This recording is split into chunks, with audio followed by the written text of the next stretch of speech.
What's up YouTube, Dale here from Zephyr, and today, following on from our Halloween themed week, I'm going to bring you another update for a spooky styled profile. Today it is the turn of vampires. Now with these decks, I can't guarantee that all of them going forward as of yet will be Genesys kind of themed as well, but for now this one is going to be Genesys focused, quite like the Skull Servant as well, so you won't see any links, and we will be working towards the 100-point gap. Now depending on what type of card you want to play, as of right now this deck currently sits at 97 points, but that does include Mulchummy Fuelos. If you want to take out the Mulchummy Fuelos, you will open up yourself for 21 more points. The other card that I really want to try and fit in is the card of Safe Return, but at 33 points it does make it a little bit awkward, and I'll talk you through the cards in the deck that do cost points and the reasons behind why I suggest you should really be looking at playing them, just because they help you either break fields or they help you set up your fields in a more successful way. So with all of that out of the way, please smash that like button, hit that notification bell and subscribe so you don't miss out on any more upcoming content. Starting off with the vampire cards themselves, these don't cost any points, which is absolutely amazing. We're going to be playing 2 Scarlet Scourge. So if this card is normal or special, you pay 1000 life points to then target a vampire monster in your graveyard, accept itself, and special summon it. But it cannot attack this turn. You can only use the effect once per turn, and at the end of the battle phase, if this card destroys any monster by battle, you get to special summon them from your opponent's graveyard back to your field. Now what's really cool about this card is there are cards in your extra deck like Dampierre, the Vampire Sheridan, that allows you to use your opponent's monsters as a level 6, and the biggest benefit of like the Genesys format is you're not going to be stealing link monsters, and the only cards you don't really want to be stealing from them are going to be XYZs, because your XYZs don't have a level, so they can't be treated as a level 6. But you'll be able to steal your opponent's your opponent's synchros, your opponent's fusions, and then just your opponent's monsters in general, which is really kind of cool. Then we've got one of the vampire vamps. I'm going to take you through all the higher level vampires themselves. So once per turn, when this card or a vampire monster is normal summoned to your side of the field, you get to target a face-up monster your opponent controls with attack is higher than this card, and you equipped it to this card. This card gains attack equal to the combined original attack of the monsters equipped to it by this effect. And then when this card is sent to the graveyard while equipped with a card by this effect, you get to special summon this card from the graveyard. So it allows you to just keep summoning itself back, which is really nice. Then we've got the one Vampire Void. So this one is if it is normal summoned. Again, this is the only downside of like vampires, is like all their cards want to be normal summoned, but I love the mechanic behind it, that they're all designed to like take control of your opponent's monsters, like turn their monsters into vampires. It's really kind of cool. So if this guy is normal summoned, you get to target up to 2 monsters in your opponent's graveyard and special summon those monsters to your field in defense position, but their effects are negated. When a monster's effect is activated while a monster with the same name is in the graveyard, you get a quick effect to negate the activation.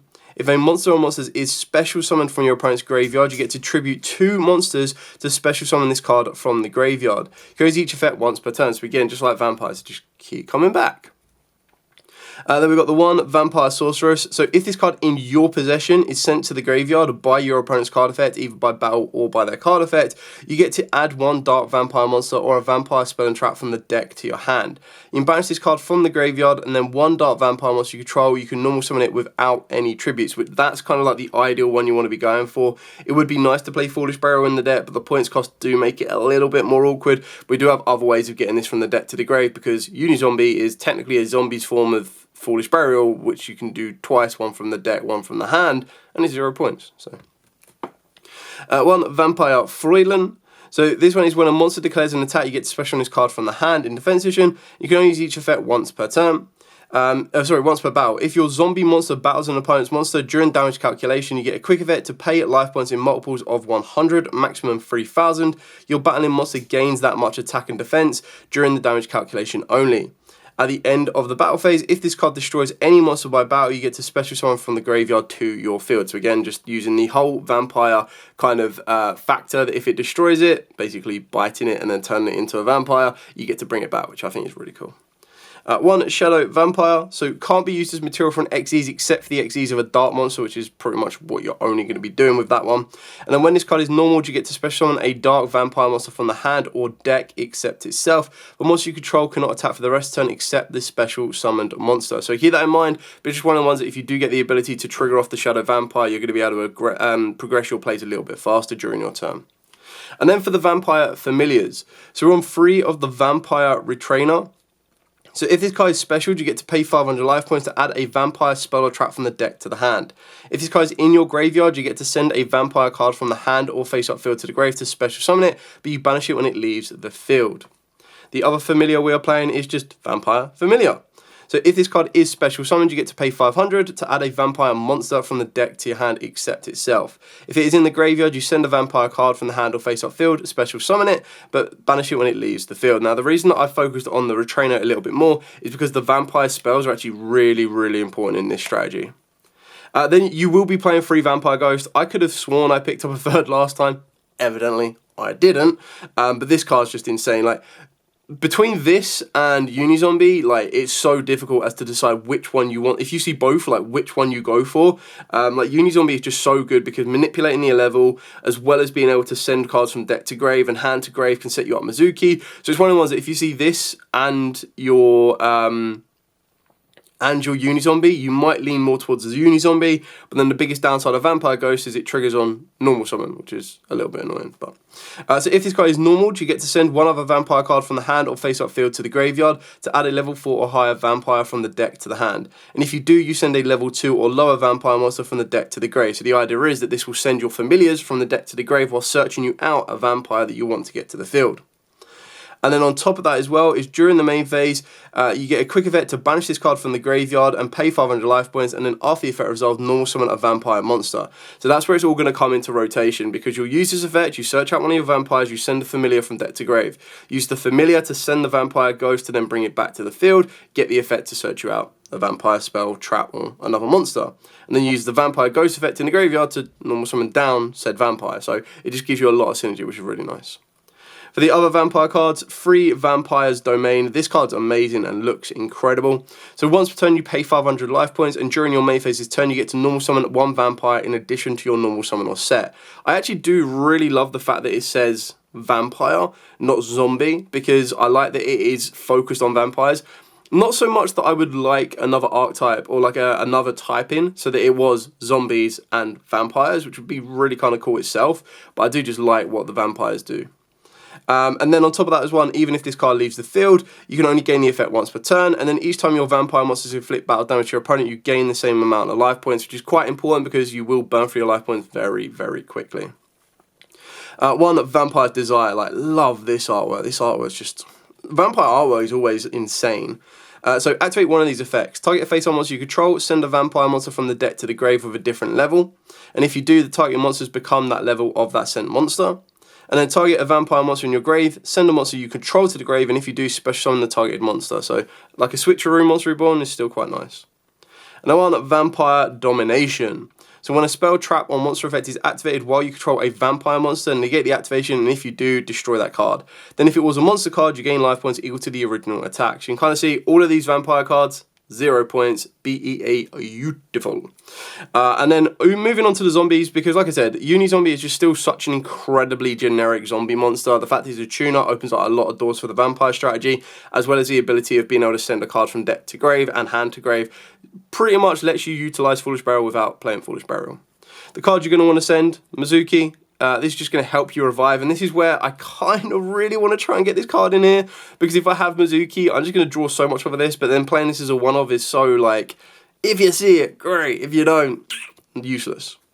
1, Eldritch the Golden Lord. You don't have to play this card. Again, 0 points, but it's just a way of being able to out spot removal. Like, any card that can't be targeted, you just go, cool. You can start utilizing it in Eldritch, you can bring it back as an insanely powerful boss monster. It just gives you a bit more flexibility.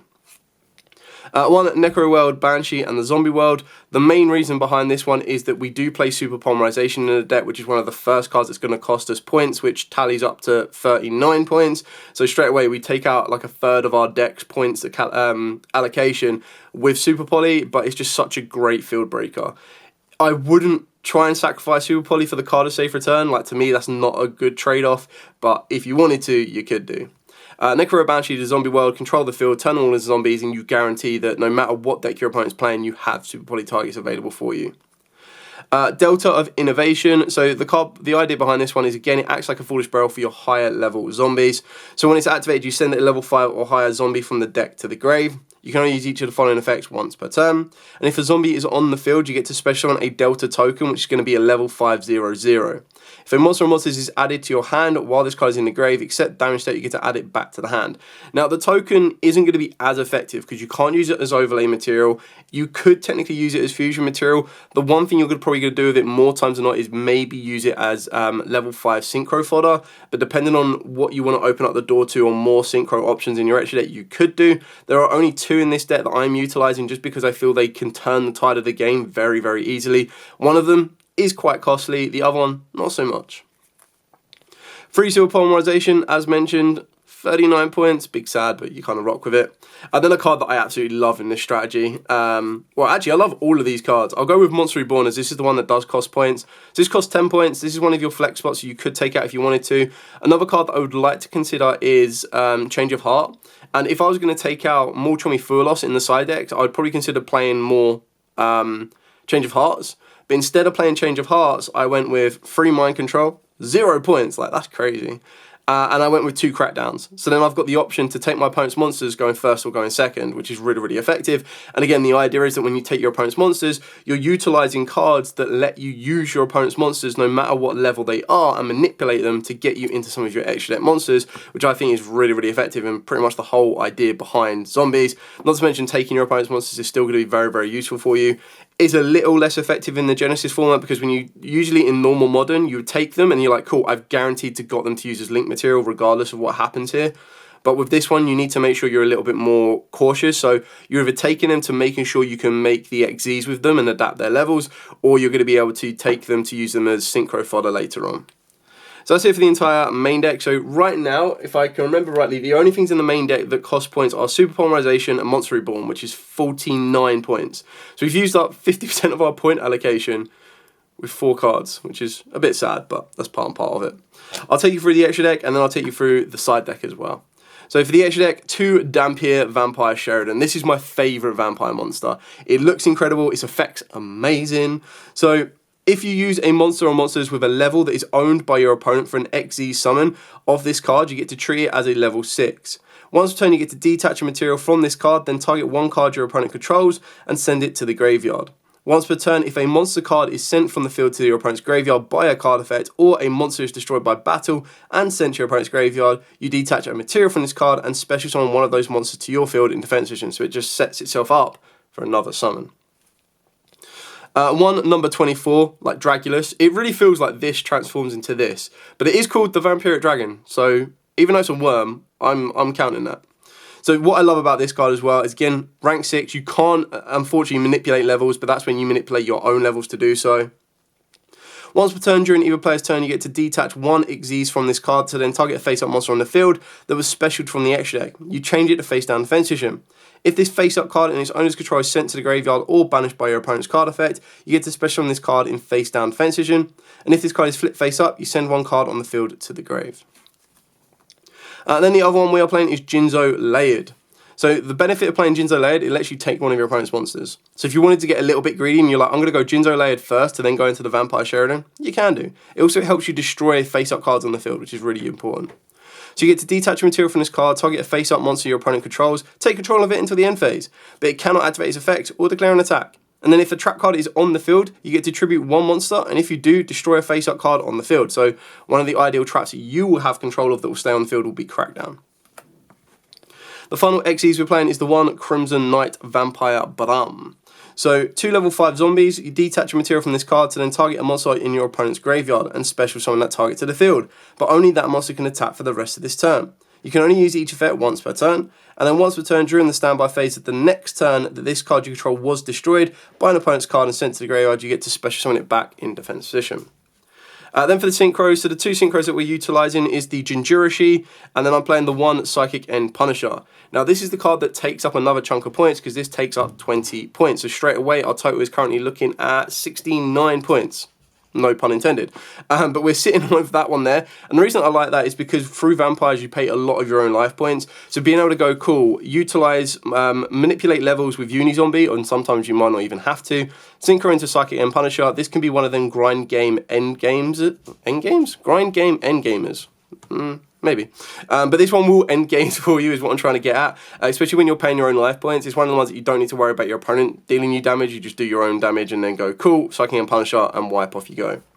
Then the next cards we've got is Mud Dragon as your Super Poly target with Garura, Starving Venom, and Neko Dragon. All of these 0 points, so there's no cost implications. And then looping off with our Super Poly targets into Ultimate Slayer targets is Garura, Elder Entity Ints, 7 points. A little bit costly, and then you've got your Cloud Beast Malong and your Mirrorlogic Agitator. So to deal with XZs, to deal with Synchros, you're kind of covering all bases. So at the moment, we are currently sitting on 76 points, I believe, if my maths is correct. So with that 76 points, as you can imagine, we are now too high to utilize the card of Safe Return. So that's kind of why that is not involved in the deck. With the rest of everything else, for the side deck, I've got 3 Twin Twisters, 0 points. You just need ways to deal with spells and traps, but also having the ability to discard cards can be quite useful for you. 3 Ultimate Slayers, 3 DD Crows, 0 points, 3 Raiden, the multi-dimensional kaiju.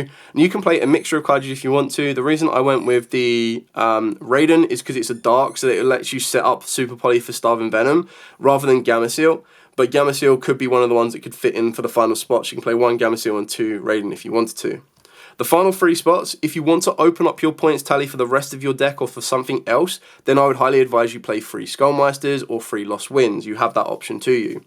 If you want to open up your, if you want to utilize something like Molchon Fuelos, you could afford to put that in the main deck should you wish, and that would let you kind of flex up a couple of different options in the main deck instead and put them into the side deck. So it gives you a little bit to flex around with.